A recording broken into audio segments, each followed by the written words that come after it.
Oh iya, sebelum saya lupa ini apa? Saya mengucapkan jazakumullah khair kepada ikhwah dan akhwat yang sudah partisipasi di sumbangan komputer ya. Ini alhamdulillah laptopnya sudah ada. Kemarin kami butuh 2 dan masya Allah sudah ada yang menyetor langsung fisik laptopnya. Semoga insya Allah Anda termasuk dapat panen pahalanya setiap kali di-upload dan diedit ceramah-ceramah kita ini. Dan alhamdulillah Anda bisa lihat sendiri di YouTube pengunjungnya pasti rata-rata ribuan, bahkan sudah ada yang hampir ratusan ribu pengunjung yang mengikutinya. Dan juga ada seorang ikhwah kalau nggak salah kemarin langsung ke Pak Diarto. Kemudian ada juga yang langsung ke saya, seorang ibu yang langsung menyetor uangnya cash untuk membeli laptop dengan spek yang memang sudah kita tentukan.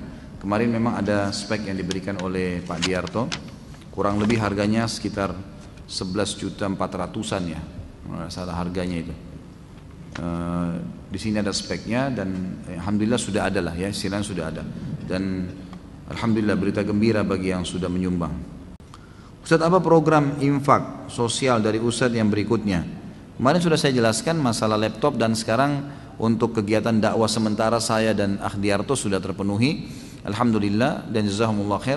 Sekarang programnya laptop kita siapin untuk dai-dai. Jadi kalau ada jemaah yang mau nyumbang silahkan, nanti kita akan bagi-bagikan kepada dai-dai kita supaya mereka bisa lebih sistematis menyusun bukunya, karya-karyanya gitu kan.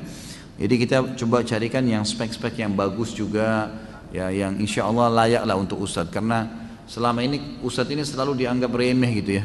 Saya terus terang sulit untuk menerima itu. Padahal dai-dai ini adalah pewaris para nabi. Harus difahamin masalah itu.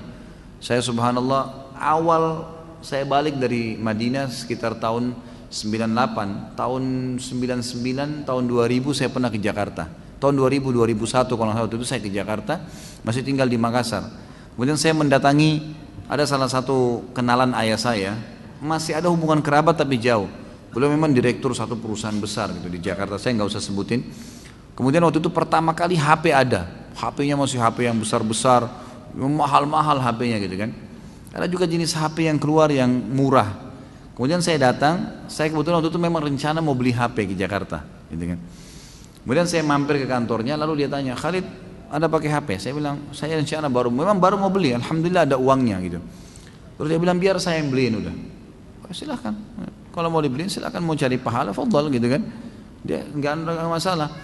Terus dia telepon sekretarisnya, dia bilang, tolong beliin satu HP ya, ini buat ada ustadz dari Makassar. Baiklah, kata sekretarisnya baiklah. Terus kayaknya ditanya sama dia, HP seperti apa yang mau dibeliin, jenis apa, yang mana gitu.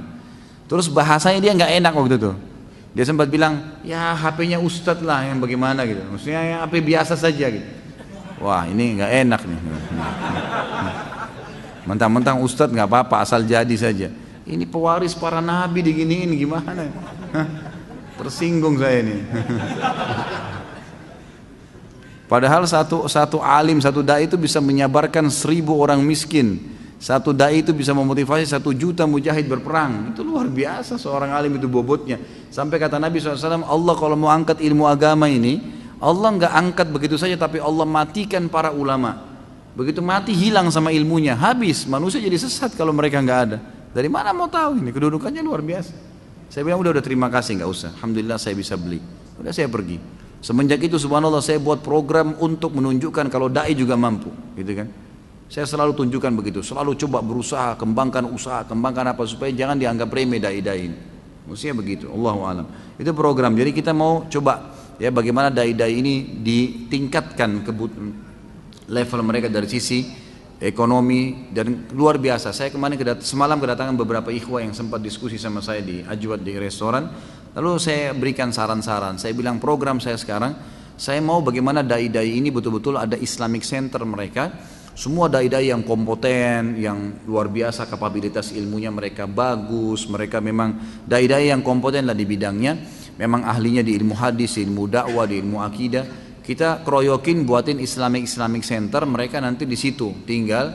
Mereka buat kelas pelatihan dai, kaderisasi, kemudian punya pesantren di situ. Nanti orang-orang mereka pun buat jadwal, hari Senin ada sirah, hari Selasa ada akidah, hari ini buat seperti kelas, orang datang sekolah gratis gitu. Daripada sekarang ini masih berserakan ke sana sini jadwalnya. Kita adakan itu dan itu lebih fokus. Kemudian kebutuhan mereka kita penuhin. Kita harus punya satu sumber basis dana yang kita penuhin. Karena kayak di Saudi itu, semua ulama itu sudah luar biasa. Mereka cuman tahu dari rumah ke masjid, dari rumah ngajar di kampus, mereka ngetik karya-karya bukunya banyak tertulis karena mereka kebutuhannya sudah terpenuhi semua. Bahkan rumah-rumahnya dikeroyokin oleh jemaah pengajiannya untuk ada yang bayarin gulanya, ada yang bayar berasnya, ada yang bayar listriknya. Jadi dia sudah nggak pusing. Ini orang-orang cari pahala, dia pun akhirnya bisa lebih fokus gitu. Kalau enggak susah. Kadang-kadang subhanallah kesian ada dai-dai yang saya tahu, mereka dari ceramah habis itu keluar, ada yang sampai ngojek gitu, ngantar orang. Ustadz dai yang mestinya dihormati di masyarakat malah susah. Ada yang kesian sampai jual-jualan apa, jus, jual sesuatu yang menurut saya nggak perlu.